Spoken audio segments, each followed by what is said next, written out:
All right, good morning, everyone. All right, good morning.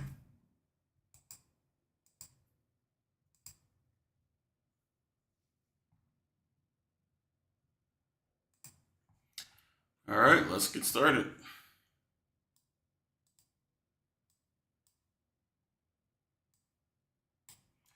All right, for today, we've got the following. We've got the CPI month over month, which is coming in, which already came in at 0.1%, which is lower than expected. CPI year over year came in at 4%, which is also lower than expected. And core CPI came in at 0.4%, which is as expected. The sorry, hold on for 1 second, folks.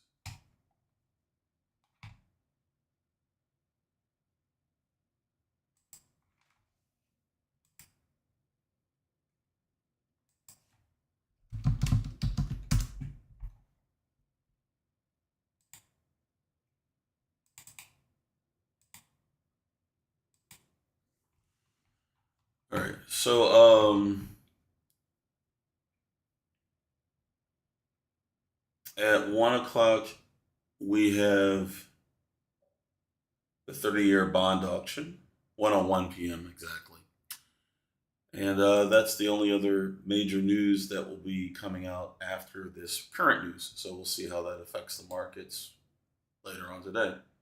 So let's look at what stocks were moving in the pre-market, or the, I should say, during this session yesterday. So first of all, we had a fairly bullish session for the Nasdaq, the QQQ. As you can see, we were going mostly up. Okay.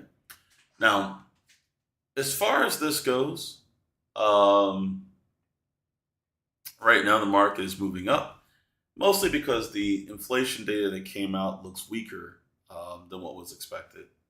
So, or pricing information, I should say, came in weaker than expected. So, I believe the market is feeling positive about that. Any news that suggests that inflation is moderating and or the economy slowing down, or both, should encourage the Fed not to continue to raise rates. So we'll see. So far, the market generally believes that there will be a pause in rate hikes for the next meeting, which will be 1 second, which will be on Wednesday. This, sorry, not this. Yeah, this Wednesday, tomorrow. So the FOMC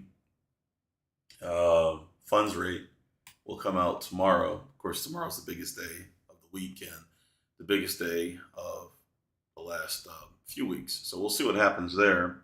But in short, um, no one's expecting a rate. The majority of the market's not expecting a rate hike. So if the Fed raises tomorrow, that's a big surprise. If they don't, that's what the market's expecting.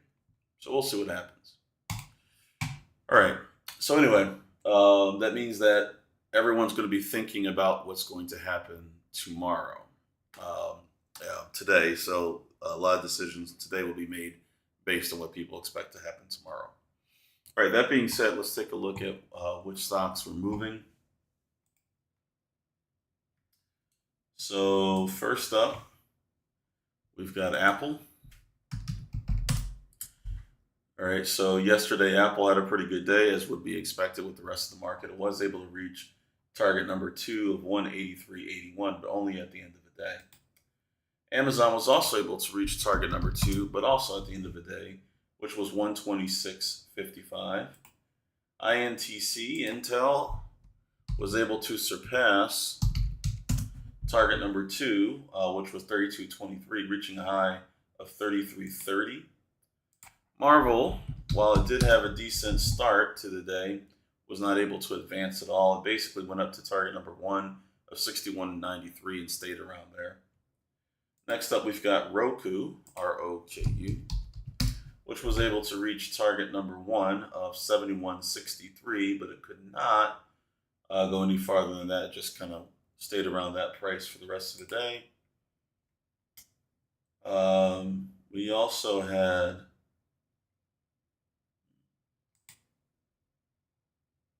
We also had, that didn't do well. Let's see. We also had a firm, AFRM, which was able to reach target number 2 of 1886, and then it sharply sold off and then came back up to target number 1, which was 1819. PayPal was able to reach target number 1, but then it sold off. Target number 1 was 64.23, but then it sold off and got closer to target number 1 to the downside, which was 62.97. Upstart UPST was able to reach target number 1, 33.98. It got up to a high of 34.86, which was below 35.29, target number 2. Paramount Global, Para, was able to reach target number 1 of 1661. It reached a high of 1690, which was short of 1693, which was target number 2. Next up, we've got PACW, which actually didn't go as far as expected, but FITB was able to reach target number 2, which was 2703 before it sold off.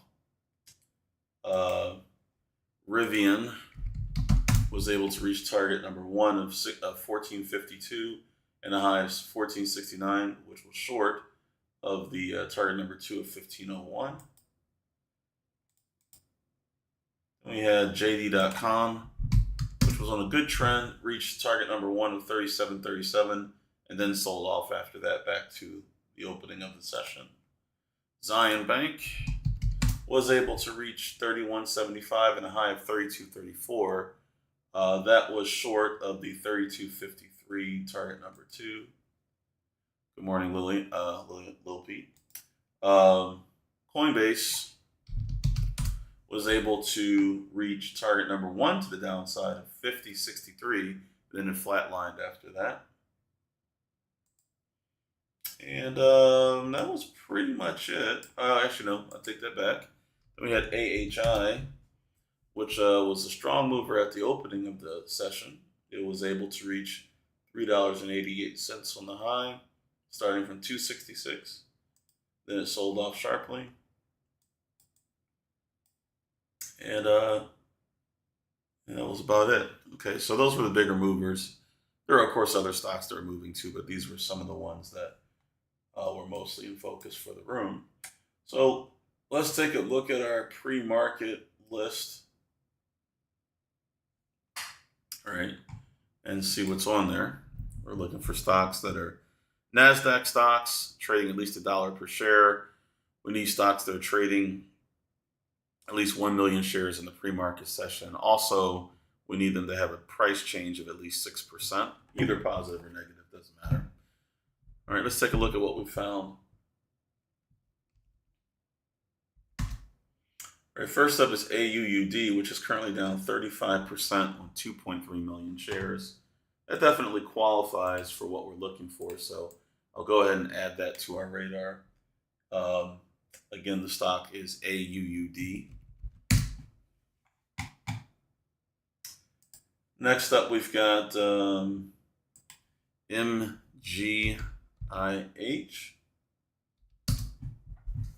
MGIH was able to reach 46% positive this pre-market session on 5.6 million shares, so that definitely qualifies. So MGIH is now added to our pre-market radar as well.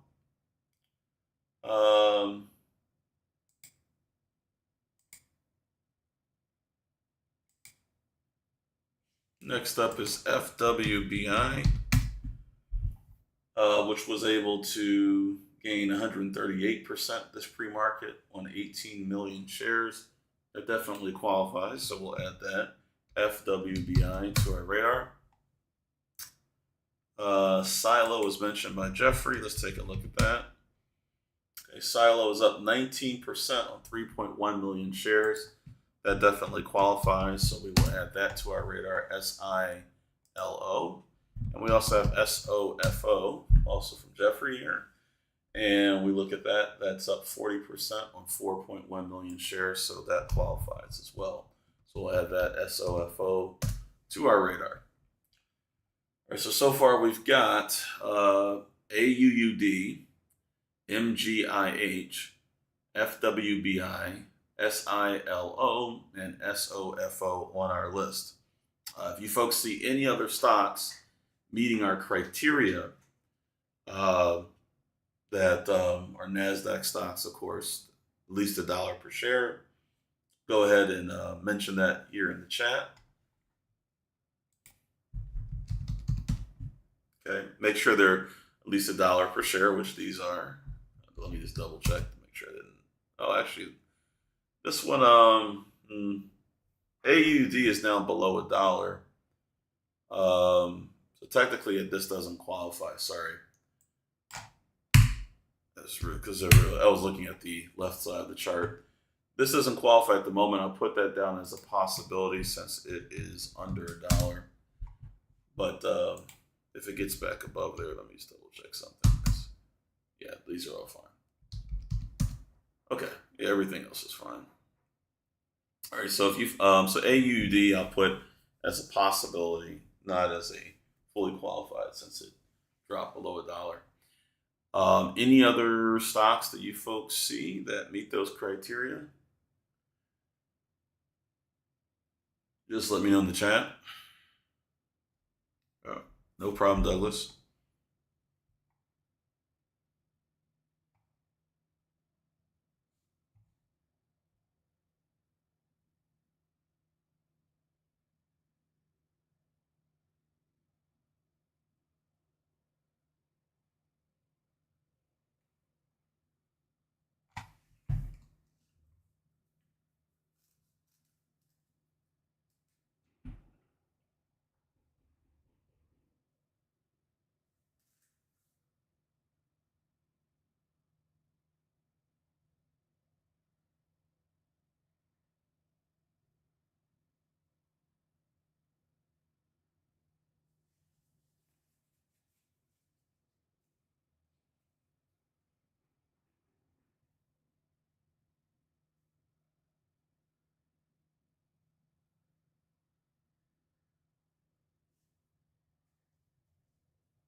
AHI. Okay.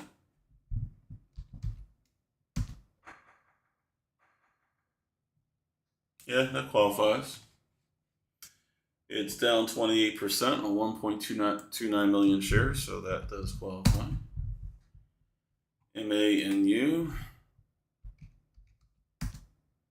That probably is not a NASDAQ stock.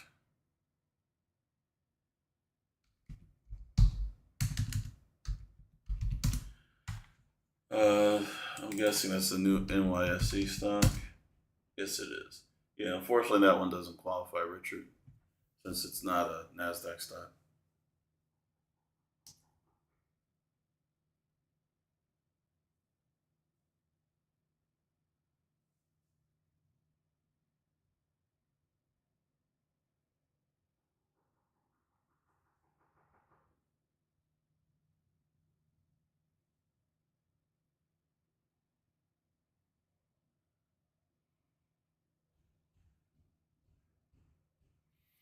All right, folks, we'll wrap up for today for this Premarket Pulse. Be sure to like this video and subscribe to our channel. That helps us build up our subscribers, which is rapidly growing, so we appreciate that. Also, if you're not familiar with our company, be sure to check out fundertrading.com, our website, to learn more about how we fund traders. You'll see a link in the description. And for those of you who are in our program, I'll see you in the coaching room in about 15 minutes, okay? All right, folks, have a great trading day. Take care.